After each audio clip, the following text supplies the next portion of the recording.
17th century superstition and fear led to the execution of 10 accused witches. In the centuries since, reports of paranormal activity and eerie encounters plague the area of Pendle Hill, leaving many believing that the witches' spirits are still there. Come and sit by me as we get into the dark history of the Pendle Witch Trials and the terrifying paranormal activity that is still being reported to this day.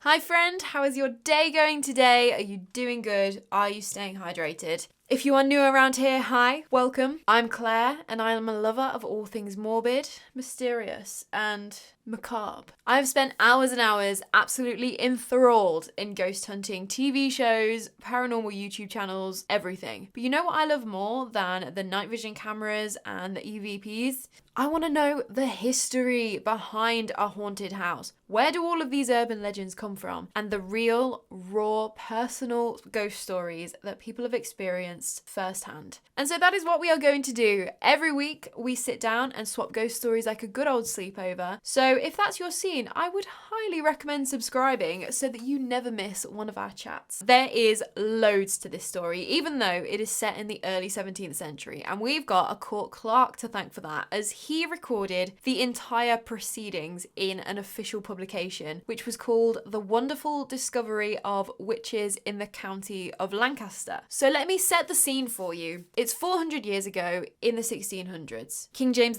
I is on the English throne and the fear of evil is like super strong up and down the country. Like everyone suspected everyone, especially Catholics and witches. Because at this point, we're in the aftermath of the infamous gunpowder plot, and the king was living in like this fear of Catholic rebellion. And if you don't know about the gunpowder plot, which if you live outside of the UK, you might not, but basically it was this conspiracy by Roman Catholics to blow up Parliament and King James, along with his wife, Anne of Denmark, and his eldest son on the 5th of November, 1605. The Catholics were basically angry at the king's refusal to allow more like religious tolerance towards them, and they were kind of hoping that in the aftermath of blowing up the king and his government that the Catholics could like take over the country and then they could like, I don't know, do what they wanted and like be free to be all Catholic up in the place, you know. But that didn't quite work out. The plot was foiled through an anonymous letter that was sent to Lord Monteagle, who was a Catholic, warning that he shouldn't attend Parliament on the 5th of November. Like obviously that's super specific and, you know, like pretty suspicious, like just getting a letter saying you shouldn't go to work on this day. The cellar was searched the night before on the 4th of November, and a man called Guy Fawkes was caught red-handed with the gunpowder in the cellar at midnight. So Guy was not the ringleader of like the entire plot, but because he was the first to be caught, he became like the figurehead of the whole plot. So when someone says like gunpowder plot, you think Guy Fawkes kind of thing, like the two sort of go together. Guy and his conspirators, like this group of Catholics, they were found guilty of high treason and were tortured in the Tower of London before being executed. After this, King James said that like the 5th of November was now a day of Thanksgiving, like he's got a lot to give thanks for. They just like foiled this entire plot that was gonna like wipe out him and his family, so can see why. And that's why if you're in the UK on the 5th of November, there will be like fireworks going off everywhere, and there will usually be like bonfires in each village with basically like a scarecrow, like an effigy of Guy Fawkes on the top of it. But witches were another threat in King James's kingdom. He even went so far as to write his own version of the Bible, which had in it a part that said, "Thou shalt not suffer a witch to live." So if you were found to be a witch, like X's for eyes, mate. Like, you're gonna get killed for it. It's over kind of thing. So yeah, there was a lot to be on the lookout for. It was a pretty tense time in history. And our story takes us to the district of Pendle in Lancashire and primarily centres around two rival families in the 1600s. So the first family is headed up by a matriarch called Elizabeth Southerns, but she was known mostly as Old Demdike. She lived with her daughter, Elizabeth Devis, I don't know. There were people saying it both ways. So it could be Devis or it could be Device. And I'm probably going to be switching between the two because I've got a squirrel brain. So Old Demdike lived with Elizabeth Device and Elizabeth's children, Alison, James and Janet Device. device. I don't know, man. The Devices were a desperately poor family. They were like scraping by through begging and stealing, although they did have one other source of income. Old Demdike had been what is known as a cunning woman, and she had been serving the village for the last 50 years. So if you were a cunning person, and it basically meant you were like a practitioner of like folk medicine, magic, and divination. So she would be the person to go to if you needed like herbs, charms, medicines. If someone in your family was sick, you'd like call the cunning woman sort of thing. Now the cunning woman is not the same as a witch, and that is a pretty hefty accusation, actually. Cunning folk were more like, basically like wise men and women. They would help you cure your ills, whereas witchcraft was very much tied to the devil. Like if you'd conjured an evil spirit or cursed someone or killed someone using witchcraft. And that was a one-way ticket to the noose, if you were caught, obviously. So cunning folk would help you, witches would hurt you. Like that, those are the difference between the two. And the Devis family had reasons. I've said Devis instead of Device now. I'm going to be switching between the two because I just don't know. So if you do know, please tell me in the comments and put me out of my misery, because I'm sure I'm going to be cringing every time that I say it in different ways during editing of this video. So please help me. So the Devis family had reason to believe that there was a witch in their midst in the village. Anne Whittle, who was known as Mother Chattox, was also a cunning woman in the area and was the head of the rival family. So similar to old Demdike, Chattox was a widowed old grandmother, basically living in poverty, and she lived with her daughter Anne and Anne's daughter Mary. And even with like this growing unease around magic, like people still needed cures for their like injuries and diseases. Like they still needed healers in the village. And there was quite a lot of money to be made by village healers. So like old Demdike and Mother Chattox were already in direct competition with each other. Like they were already rivals. But the bad blood ran much deeper than that. The story goes that like years before all of this cracked off, a member of the Chattox family had broken into the Devis home and stole goods to like the value of about £1, which in today's money is about 100 quid. So it's pretty rude. Like it's quite a lot to steal from someone. But not only that, but the devices. Oh no. So not only that, but the Devices held Mother Chattox responsible for the death of John Device, who was Elizabeth's husband, Alison and James's father, but not Janet's father. Apparently, she was an illegitimate child, and it wasn't entirely clear who her father actually was. And the story with John Device is that he had been paying protection to Mother Chattox in the form of like £8 of oatmeal each year to basically protect his family from Mother Chattox, because like he was so afraid of her like witchy powers. However, in 1601, for whatever reason, the oatmeal wasn't paid to Chattox, and that was the year that John died. On his deathbed, he claimed that the sickness had been caused by Chattox because like for whatever reason, he hadn't paid the protection money. So yeah, the families didn't exactly get on. But like we spoke about in the start, like even in the wider community, especially Lancashire at the time, it was really turbulent. England was converting from being a Catholic into a Protestant country, so it wouldn't take much to sort of like arouse suspicion if you saw neighbours doing something a little suspicious. Looks like a suspicious looking herb there, Margaret. You're talking to that toad like it's awfully familiar.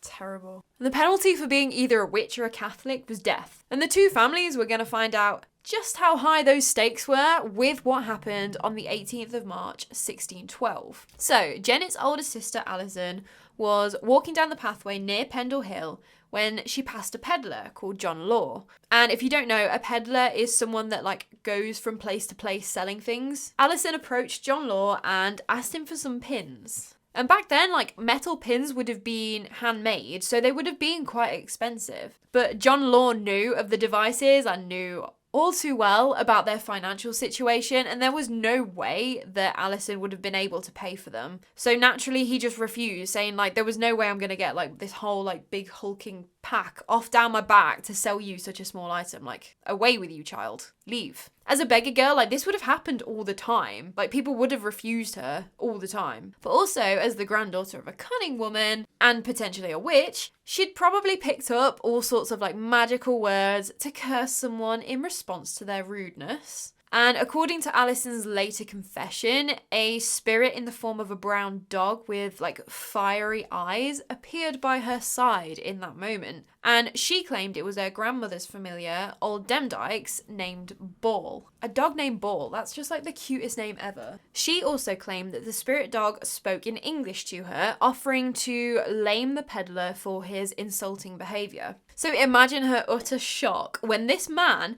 who she had literally just cursed, fell down in front of her, like completely unable to speak or move. He was taken to an inn, and the absolutely terrified Alison, who knew that she had just bewitched him, like she'd just told the dog, like, yeah, go lame him. She rushed to his bedside and was like begging for forgiveness. The records of the time described John's condition as his like eyes and face were deformed, his speech was not to be well understood, and his arms were lame, especially his left arm, which we now know like that sounds awfully like a stroke. And while we know that Alison's curse itself probably wouldn't have caused a stroke, like I don't think they were like that powerful back then. I don't know, maybe they were, who knows. But it's unlikely that the curse itself caused the stroke, but it could have been from like the stress or upset of this beggar girl cursing him, which brought on the stroke. Like remember, these are very scary times in the 1600s. Everyone is suspicious of everyone, and witches in league with the devil, like that's real and a very real threat for people. But Alison, bless her, she was absolutely beside herself in fear, but it was about to get a lot worse. The peddler's son, Abraham Law, was absolutely outraged with the girl, and seeing his father's condition, he got in touch with the local magistrate, Roger Knoll, about the case. Like, you need to go sort out this girl, man. Like,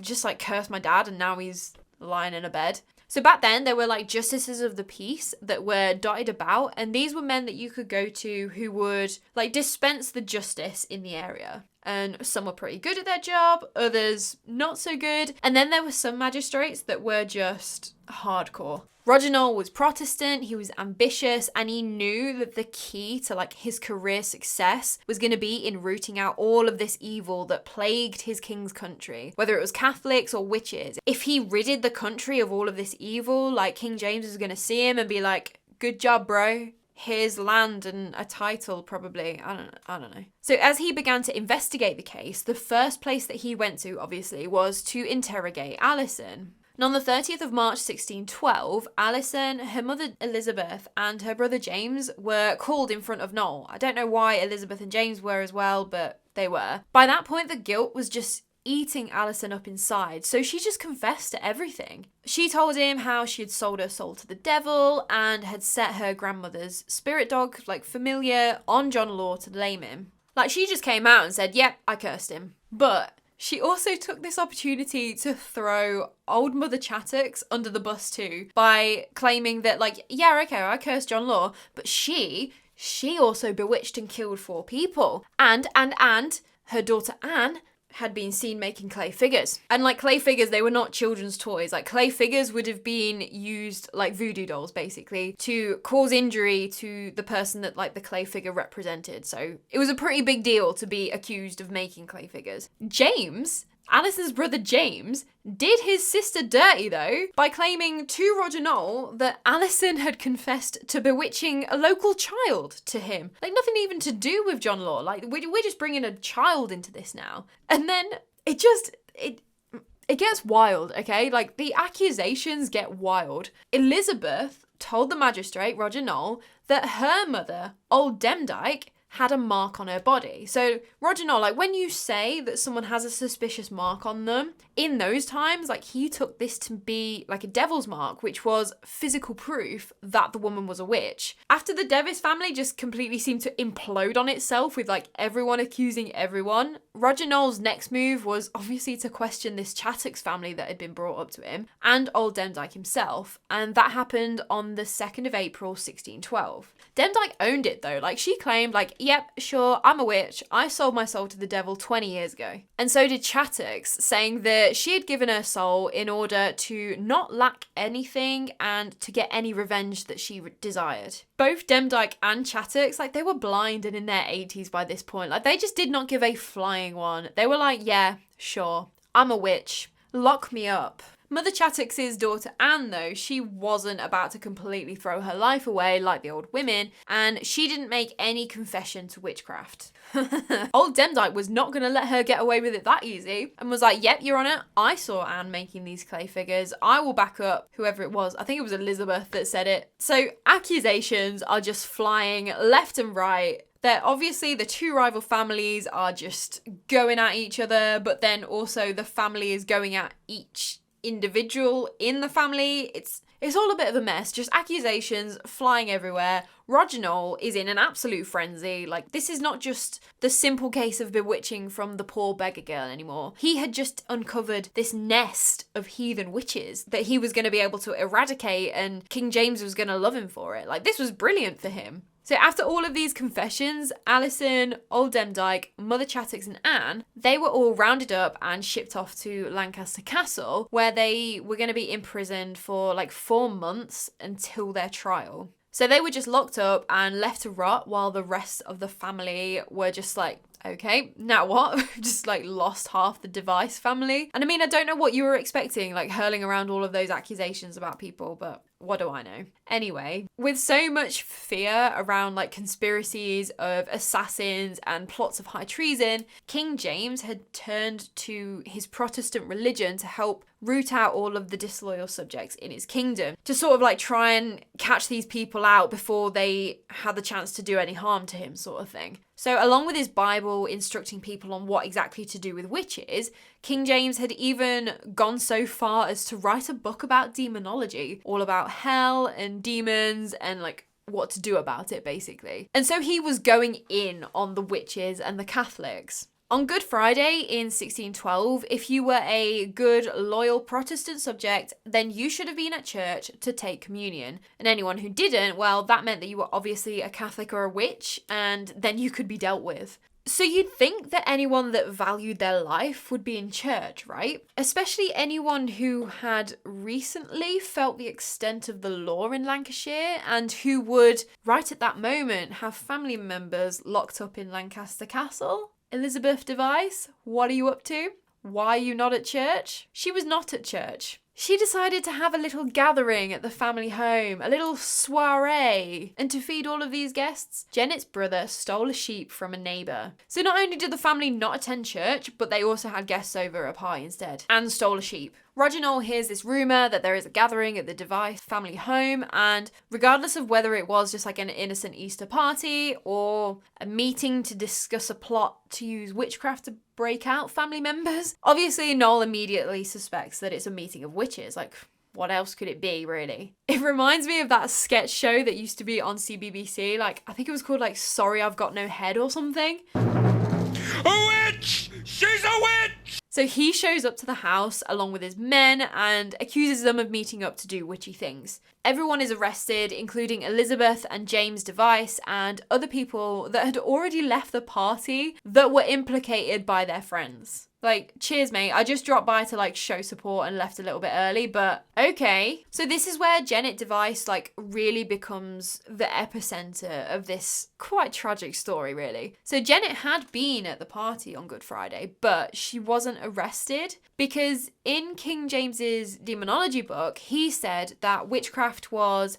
basically treason against the king and, by extension, against God. And that women, children and thieves should be allowed to testify in court if they had something valuable to say. So on the 18th of August 1612, the courtroom of Lancaster Castle was ready to hear the case of the Pendle Witches. And all that time that she had on her hands, locked up in Lancaster Castle, like the 4 months to stew over what she believed that she had done, poor Alison Device, like she didn't even want to defend herself. Like she was completely convinced that she was guilty. So when asked if she could use your words to restore the peddler back to his previous good health, like she said regretfully she couldn't, although her grandmother could have. But that wasn't possible either though, as during the 4 months of imprisonment in those, let's face it, they were cramped, disgusting conditions, chained to the floor in the underground dungeon of Lancaster Castle, Old Demdike, Elizabeth Southern, had died. Now, while Alison was like full of remorse and guilt about what had happened, her mother, Elizabeth Device, was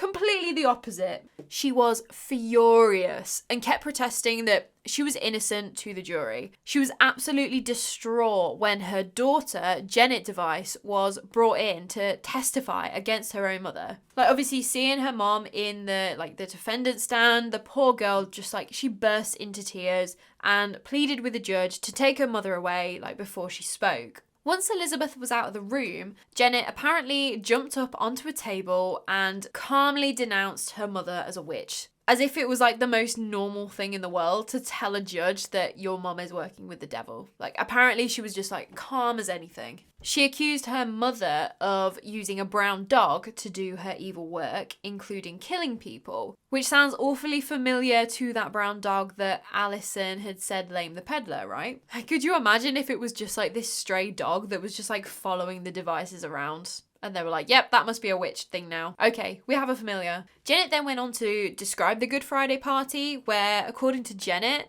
her mother Elizabeth had told her that the 20 people that had gathered at the house that day, they were all witches. But it wasn't just Janet that accused Elizabeth of witchcraft. Her son James also denounced Elizabeth as a witch. But the Device family wasn't done imploding on itself just yet. Janet said that James had been a witch for 3 years and had even had a hand in killing people himself using his witchy powers. Whether she knew that her testimony would lead to the hanging of her family is unclear, but it is pretty likely that she did have an understanding of what she was doing. They do say that because she was the only illegitimate child in the family who never knew who her father was, she may have felt some resentment, being the runt of the litter, the youngest, the odd one out, I don't know, that's just a theory. It could have also been, and was quite likely to have been, that she was terrified of the magistrate. She had been at the house on Good Friday. She could just be saying whatever it is that Roger Knoll wants her to say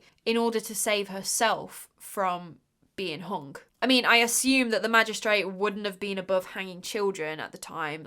Really, if he thought that they were witches, if I'm completely honest, I think he would have also executed Janet, maybe, if she was no use to him. I don't know, that's just my thought. Allegedly, she'd also been staying with the magistrate during the time that her family was in prison. Obviously, all of her family is in prison at this point. She had no one to live with, this 9-year-old girl. So it's pretty likely that maybe if she was staying with Roger Knoll, he would have been grooming her to say the right things that would, support his narrative, his testimony. She's 9. She was probably absolutely terrified. The judge arranged for other suspects from the Good Friday house party to be lined up, along with other prisoners from the castle, for Janet to identify who was at the party, in case she was just agreeing with everything that he was saying. So one by one, she picked all of the party attendees out of this lineup. So she was obviously there. She knew who was at this party. He even asked if she remembered Joanna Style, which was a completely made up name to try and catch her out. She responded that truthfully that she'd never heard of that name. So it wasn't even she was just going all Oprah style and you get hanged, everyone gets hanged. She was being very truthful. She was telling the court what she saw and what she knew. So after the trial that lasted 2 days, the jury decided that Janet's entire family, old Chattocks and her daughter Anne, and the other Good Friday partygoers, they were all guilty of causing death or harm by witchcraft. 10 people were sentenced to hang. Old Mother Chattocks, Anne Redfern, her daughter, Jane and John Bullock, Alice Nutter, Catherine Hewitt, Isabel Roby, and Elizabeth, James and Alison Devis. And it was an absolutely brutal death. On the testimony of a child that was most likely instructed by Roger Knoll on what to say so that he could gain favour with the king and further his career, 10 people died.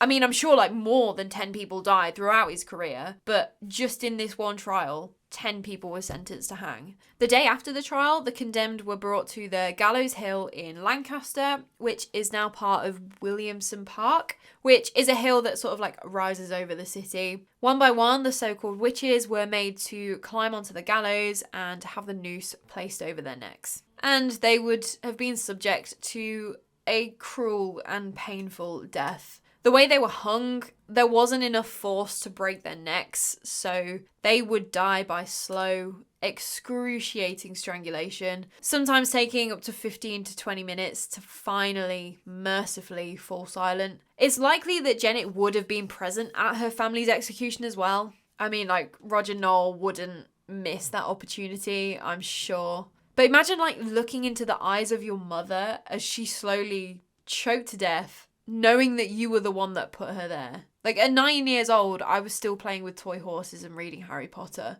and Janet's going through this. Like, it's a lot. The emotion and the energy of that day would have just been, like, completely indescribable. In the years that followed, like, not much is known about Janet after this. However, in November 1633, possibly Janet herself fell foul of the law and almost ended up the same way as her family, but she was acquitted just before she got hung.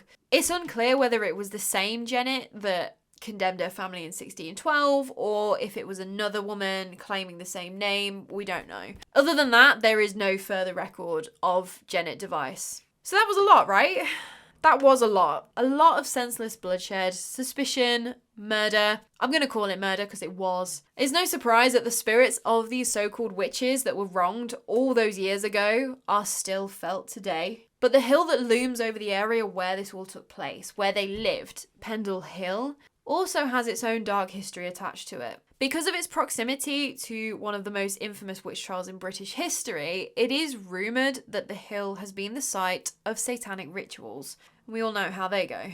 There's also been evidence of Bronze Age burial sites on Pendle Hill, which have never been excavated for some reason. So there could actually be like numerous bodies buried around the site. During World War II as well, 2 pilots lost their lives on Pendle Hill. The first was Flight Sergeant J.L. Goulter, a 22-year-old pilot from Australia who crashed on the hill on the 24th of October 1942. And the second death came in 1944, where John R. Runnels, another 22-year-old pilot, this time from the USA, he was stationed over here in Britain during World War II. On the 6th of February, he took off in his fighter jet from East Wretham in Norfolk and was bound for RAF Wharton in Lancashire, but he would never make it. They'd already received reports, like before they even took off, that the weather had deteriorated quite a bit, but the captain refused to call off the flight, so basically he was doomed before they even left the ground, and it's actually a miracle that not more people died. It's unclear exactly what happened, but it's thought that John Runnels became separated from his squadron in the fog that had like descended, and he'd sort of like hoped to fly using his instruments so that he could try and find a break in the cloud eventually, but the break never came. The mangled remains of the fighter jet were found on Pendle Hill, having obviously like just broken up as it hit the rough ground. And there have actually been like so many other accidents and suicides on Pendle Hill over the years, with everything from like people falling down like steep embankments, like getting washed away in flood waters, even a paragliding accident. So it's not hard to see why so many people think that Pendle Hill is haunted. But I think if ever there was a recipe for souls coming back to haunt a place, getting executed for being a witch on the testimony of a 9-year-old child would be pretty high up on that list. Funnily enough, that's exactly what is reported to have happened. Even though those 10 prisoners were executed in Lancaster, which is about an hour away from Pendle Hill, many believe that their souls have actually come back to where they used to live and potentially like practiced all of their witchcraft. Kind of like a respawn point, maybe? Oh, come on, Claire. Like, is it bad taste to say that? I don't know.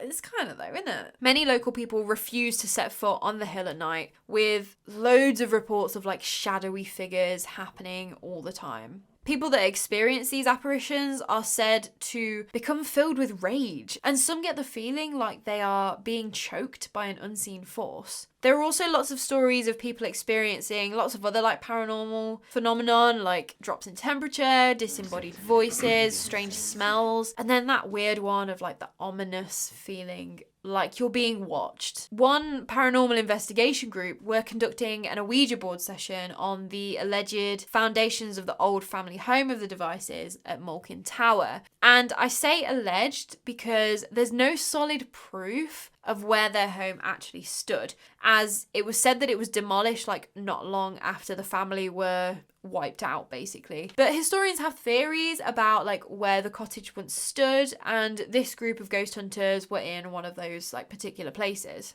During the Ouija board session, a human tooth dropped onto the board out of nowhere. They kind of looked around and like pretty quickly determined that none of them had lost a tooth. So they were just like dumbfounded as to where this tooth, that was later analysed to have come from a 40-year-old adult, had come from. Another building in the area, Lower Wellhead Farm, is also said to be extremely haunted. It's in like quite a central location close to the Pendle Witch Trial sort of like happenings. There's been everything from like footsteps, disembodied voices, and again, that strong, uneasy sense of being watched. Nearby, in the village of Roughly, about 10 minutes away from Pendle Hill, the ghost of Alice Nutter has been reported. So you might not remember, but Alice Nutter was one of the 10 people that were executed in 1612. Apparently she's been spotted walking along an old Roman road that runs through the area, and her presence has been felt kind of like in the area that she lived in.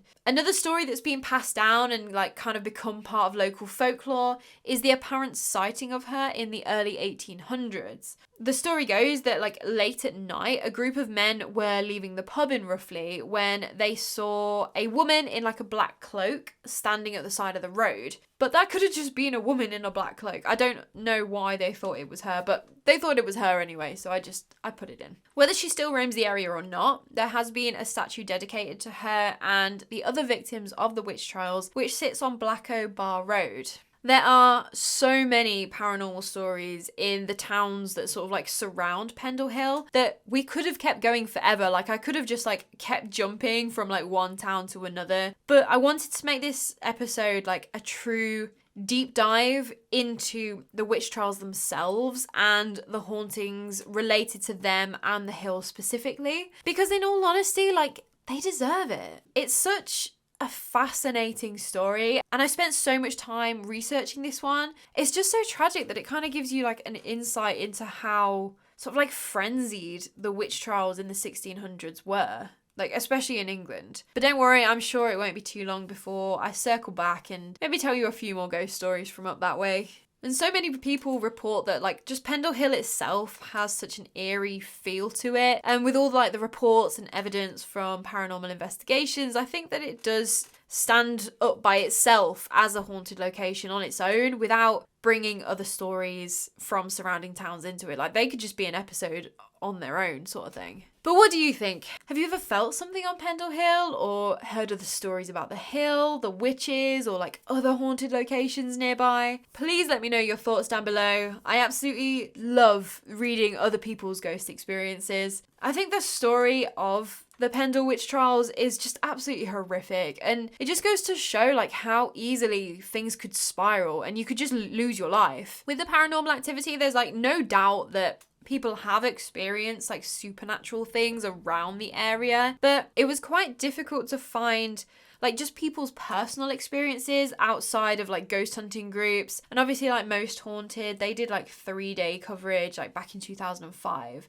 But I always love to hear about like when people just visit Pendle Hill and then they experience this weird thing that happened. Like those sort of like spontaneous reports, I think they are just so compelling. Like they're just so creepy, aren't they? Like when you're not even like going out looking for ghosts and then you have this weird experience happen. I don't know. I really like hearing about those. But yeah, with Most Haunted, like I'm always inclined to take evidence from things like that from like a TV show with a pinch of salt, especially like TV shows, like they're made for entertainment anyway. So if you have personally experienced something or you know someone that has, like please comment the story down below. Like I'd love to hear it. So while I do think that there is potentially something paranormal occurring around Pendle Hill, I would love, and I've said this again, but like I'd love to just hear more stories.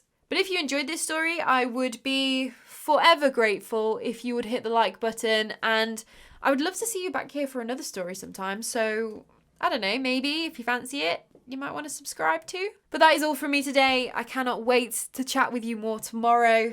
Until next time, sleep safe. Why has my chair started creaking now? Oh my god, please don't. I bought you because you didn't